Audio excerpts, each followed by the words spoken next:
Hello, I'm Dr. Nidhi Gupta, pediatric endocrinologist and digital wellness coach in Nashville, Tennessee.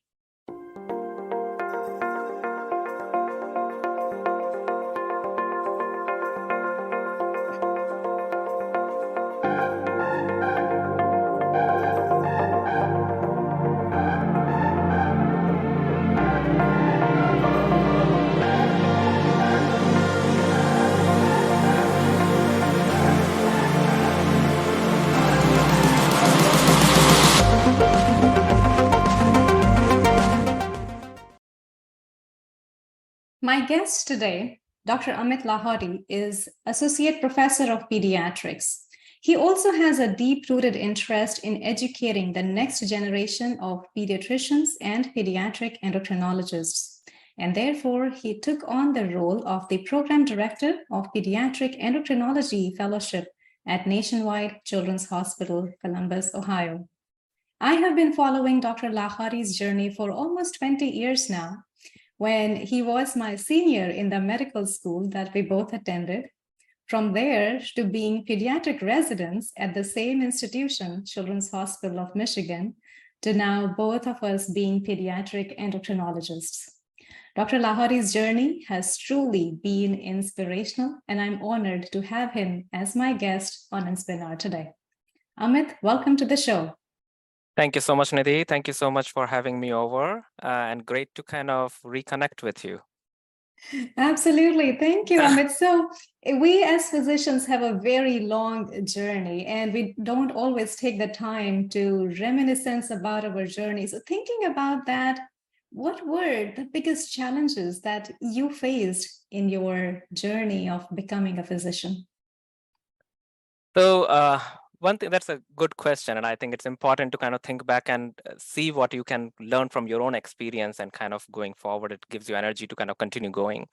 But one thing that I have learned, and I kind of say to myself, is being stagnant is kind of lifeless. Movement is life, and does all movement does not come easy. So the decision to leave your comfort zone, to feel vulnerable, feel like the new kid in the room, is important to see the progress that you see in yourself. So I left my hometown. I come from originally from a hometown in Madhya Pradesh, India, which is a smaller town called Guna, where I left off to pursue my high school in New Delhi. And that was a huge cultural change for me, kind of getting used to a new city, staying without my parents. Um, but at the same time, I was preparing to compete for one of the most competitive exam I've written in my kind of career so far, which was the test to get into med school in India. So it was a very difficult 2 years, and I can never forget the kind of struggle from that time that I did. But perseverance through that time kind of definitely was key to kind of get me into a top choice medical college in India that kind of trained me, a good medical student that I was, that I could pursue residency and fellowship subsequently at well-known institutions in US. So I think it was important to challenge myself to get out of my comfort zone. The second thing that I think of is kind of it's important to kind of make sure you are not, you have enough people around you that help you look up to, because at times you may be the only one running in the race. And that kind of happened when I joined fellowship, because I was the only year fellow in my year, and everything that I did felt good. I'm doing great, but until I got out of my immediate circle and kind of see what other people are able to do, what opportunities they have, and what all things they're able to explore, my vision had not opened until that time. So I think that was a challenge that I posed to myself, that I had to get out of my comfort zone and kind of explore. And I think the last thing that I had to learn to, which was difficult, was when we start off anything new, obviously there are a lot of new challenges. You kind of getting used to a new place, new job, new work culture, and the challenges of life, just trying to take out time to kind of set goals for yourself becomes challenging. So we have to literally make it a point to zoom out and kind of sit down and look at our life where it is at. And that was a challenge for me because I had to learn that early on to be able to continue to challenge and progress. Perseverance, having the courage to step out of your comfort zone, broaden your horizon, and zoom out to take the time to look at life in the bigger picture outside of your career. Those were your takeaways from your journey so far as a physician. Amit, at one point you had mentioned the idea of planning one's success. Now, that might seem very odd to a lot of our listeners, like, how can one plan your success? But you believe that we can plan our success rather than waiting for it to happen as if it happens by accident. So, how can one plan their success? I think, Nidhi, the key is that you cannot guarantee your success, but you can always plan your best effort towards success. And I think the key for that to happen are 3 P's. You prioritize, plan, and pace yourself. So you need to figure out what your priorities are, because every time we have several competing priorities and we need to figure out what is important for me right now. Plan appropriately, because even the smaller things need time. So if you don't plan, the smaller things take up the most of the time of your day. And then you have to pace yourself, figure out a timeline for yourself, what you want to achieve, and then look for it. We are sometimes afraid to answer the question, where do I see myself in 3 years or 5 years? That's a common question people ask you. And sometimes we are afraid to ask that to ourselves because we are not sure. But even if you're not 100% sure, it's important to ask that question. At least you have to sow the seed early on that this is something I need to be thinking about, because otherwise, before you realize, 10 years have passed and you don't realize where you are. So whether we are working towards a promotion, a publication, or collaboration, it doesn't happen overnight. I think these are things that have to be put in place. The second thing important is to find a mentor, and sometimes actually mentors. You may not have a single mentor for everything. Hold on for a second. That would be Ashwin.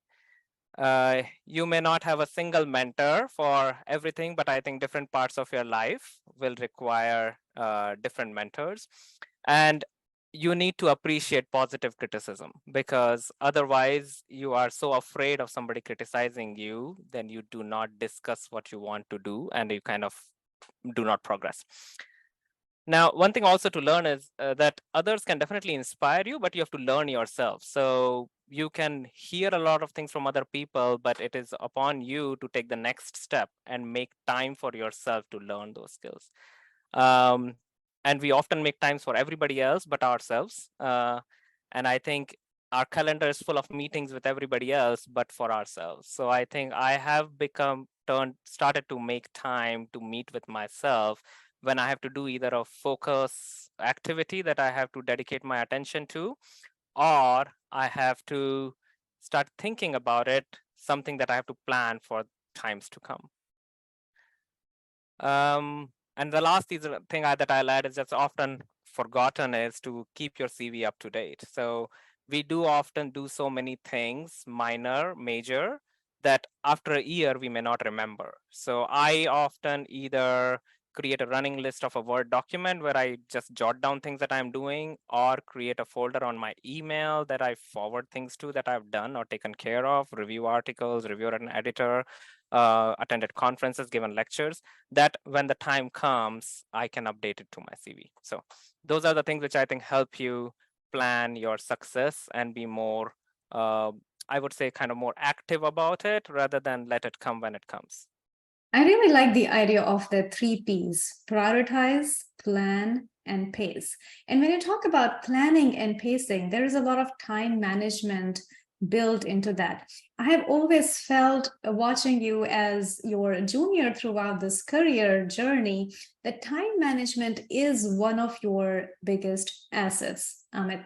So how can one maximize their time? There are so many demands on our time. Like you mentioned, on our calendar, we have meetings with everybody, but how do we make sure, how do we prioritize making time with ourselves a priority? And in that process, how do we carve time for career and the family and the kids and academics and ourselves? We only have 24 hours in a day. What is the magic trick?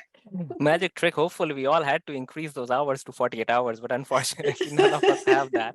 Yeah, sometimes it feels like 24 hours is not enough. Sometimes it feels like I don't have time to sleep because there's so much to catch up on. But I think the key lies in kind of, again, planning ahead of time. So I think one of the things that I again will repeat is kind of using your calendar effectively. And if you work in a team, if there is somebody that works with you, whether it's your administrative staff, making sure they are aware of what your calendar looks like. Now, sometimes that calendar has to overlap between your work and your private personal life, because if there's a personal responsibility to take care of that falls overlapping, then your admin staff needs to be aware of it so that they can make sure they respect that when they're trying to schedule meetings with you. Used to happen that during when my kids were even younger, they are still young, but when they were even younger, there were things in their daycare or in their kind of preschool that I wanted to attend to that fell on 11 a.m. morning on a Wednesday. And I'm like, okay, now I don't have clinic. If I don't have clinic at that time, I have some flexibility around it. But if I plan for it, I can strike that balance. I can leave early for work that day, finish my things ahead of time so I can carve out that 1 hour that I can dedicate and be meaningful when I'm present. Otherwise, I think you're constantly in that guilt. I didn't do that. I should have done that. So again, planning helps. The other thing that I would say is we have to be flexible because not everything goes as planned. That is also true. So we need to plan, but we also need to be aware that if things don't go as I'm planning, I don't need to, it's not the end of the world, because things will always not go to your plan, but you need to be ready for it rather than be surprised by it and kind of say, okay, here is what has happened. I have to move these 2 things here, these 2 things there. I still get to do these 3 things that are important in my day. I'm going to take care of that. The others can wait until the next day. So I think by keeping your priorities clear and by trying to put them in a common pace so that you can see the big picture at a single pace rather than trying to toss them into different areas, you would be able to kind of figure out when you need to be there and be there. So plan your success, but don't be surprised or disappointed if your plan doesn't work. Make sure you have a plan B and a plan C in hand, so that instead of being surprised, you are prepared. I like the idea of being prepared for your plan to not work instead of being surprised by it. And when you talked about the not being able to attend your own children's preschool events, that brings up a very important challenge that a lot of young professionals, whether they are physicians or not physicians, they face when they are starting a family and a career at the same time. What are some of the things, Amit, that worked for you in this aspect in terms of, well, you have a working wife, you have 2 little kids, but you also have your own goals and ambitions, what you want to do in the field of pediatric endocrinology. What worked for you to just about make it work? Yeah, so I'll say in that regards, it's important to treat your family as a strength rather than as a point of weakness. I think we are fortunate to have a family, a loving family that kind of helps us being who we are. And it's important to consider that as a part of your team rather than a competing interest from your work. And if you consider them as a part of a team, you develop an extra set of people who are going to be there vouching for you, who are going to be willing to adjust for you, who should not be taken for granted, but are gonna willing to let you take the wiggle room when you need to take the wiggle room for what you need to do. So we always share our success with our family. We like to share our success with our family. We like to share our success with our kids, how our day has been. But at the same time, it's important to share your struggles and your failures with your family and your kids, especially as they're younger. I think 3 to 5 year old is a great age to kind of start sharing your day, no matter how good or bad it has been. Not only teaches them that every day is not going to be happy and a good job day, there are going to be days which are going to be struggling, and it's important to know how to deal with them. And it's important for them to learn that sometimes we have to dedicate a little bit more time somewhere else than the other times, but we make up for it in terms of quality of what we are doing experiences together, because eventually what only lasts is your experience and the time given with somebody. So I think being able to be physically present there where you are is important. I always take kind of motivation from my uncle, whom I lost a couple of years ago. He was the Chief Justice of India before he passed away.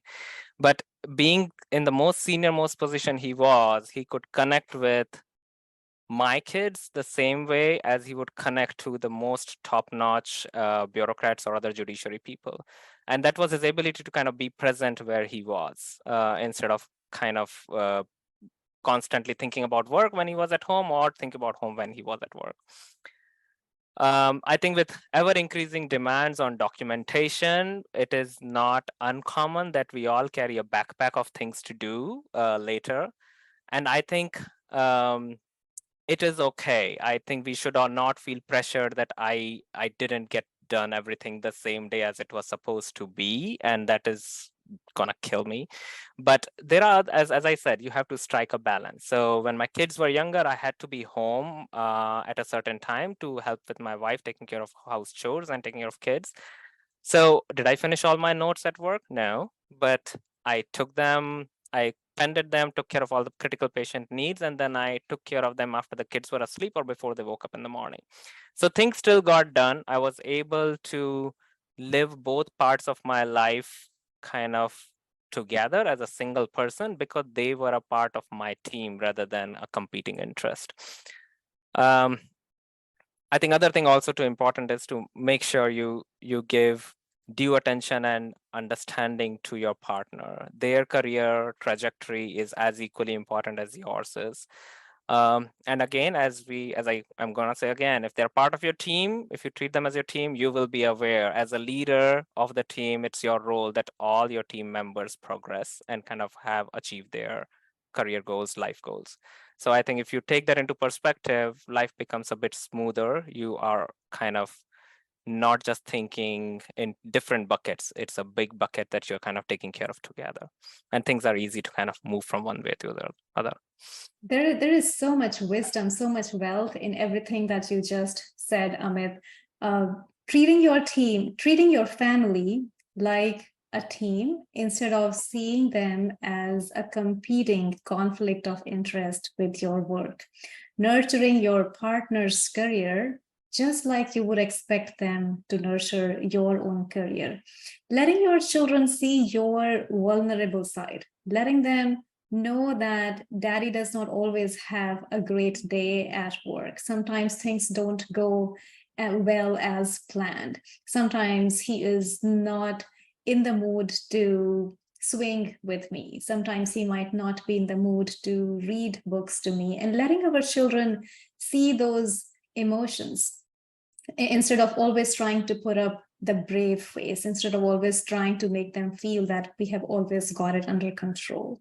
That allows them the space to show their vulnerable side to us. So I think for busy professionals, children do play a big role in this partnership, and it's very important to consider that they are also a part of the team. And I know right now, as we are recording this episode, your daughter is in the background trying to get your attention, but still trying not to get your attention and not interfere with the recording of the podcast. She's not well, she's in your office, and you're doing your part in the partnership so that your wife does not have to take off from work. So it's a perfect example of balancing family and work and academics and ambition. So tell us anything in terms of the role that your children have played in this partnership. What kind of encouragement do you get when you see your children at the end of a busy, strenuous day at work? I think that's one of the most pleasurable part of, I think, being a parent is to kind of be able to come home and then sometimes see the world from their eyes. We as adults are notorious for making things overcomplicated sometimes when they are not. And I think the innocence of a child helps to simplify things a little bit, and kind of we may see things less complicated than they need to be. Actually, yesterday was kind of a rough day. We've all been battling some viral going on, and it's been now prolonged about 2 weeks now for us. So we've been all drained of energy, tired, a little bit irritated for the last, like, we wanted to now get over. So last night at dinner, we were just talking about taking care of injuries, and I told my younger one, Kushi, Kushi, you said you're gonna be a doctor one day, is that right? She quipped, no, I'm gonna be Dada. I'm like, Dada, what do you mean by that? So I shared, no, she's not just gonna be a doctor, she's gonna be the best fellowship director also. I'm not sure how she got that, and I don't know if I have gotten to be the best fellowship director yet, but I think it was good to hear that compliment, but also reassuring that the kids are recognizing the multiple roles you are playing, and they found it worthwhile. So I think having that connection with your kids of sharing your struggles and your successes can get you that bonding and actually can help with problem solving. We sometimes see ourselves as the guardians of our children's self-esteem. We validate their fears, we validate their emotions. We sometimes don't allow them the responsibility or the freedom to validate us, to encourage us. So this little incident that you described sounds so encouraging, so uplifting after a busy day while the entire family is struggling with sickness, knowing that your little child recognizes what you are doing at work. It's outside of seeing patients. You are a leader. You are helping nurture new talent. You are helping educate younger physicians. And to see that from the eyes of a little child is just so heartwarming. So thank you for sharing that with us, Amit. You're welcome, Nidhi. Thank you. Thank you for being here, Amit. This has been fascinating. I feel we can go on and on and on talking about work-life balance, what it means to be a physician, how to carve time for ourselves, how to schedule appointments with ourselves, prioritize and plan and pace ourselves. So thank you for sharing all of that wisdom. Any takeaway points for our audience, Amit? The last thing I'll probably say is that it is, especially if you are in academics or frankly anything that you're wanting to do in life as the next step, you feel it's never too early. I think you need to probably take the first step, just like a bird when she's first born doesn't know how to fly, but she starts spreading her wings and kind of try to do those exercises. The moment you kind of enter into a new role, you need to start looking at what is next and start planning for it. I think it takes a while for everything to put into action, but the step number one is to look forward and plan early, and that way you will prioritize and succeed. Sounds great. Perfect. Thank you so much, Amit. Thank you for taking the time out of your busy schedule to be on Inspinar. It was a pleasure to have you. Let's reconnect with what truly matters. Let's reconnect with the real world. Let's reconnect with health, joy, and efficiency. Let's reclaim our time and attention. Let's ungrip devices and grip life. I will see you next time. Thank you.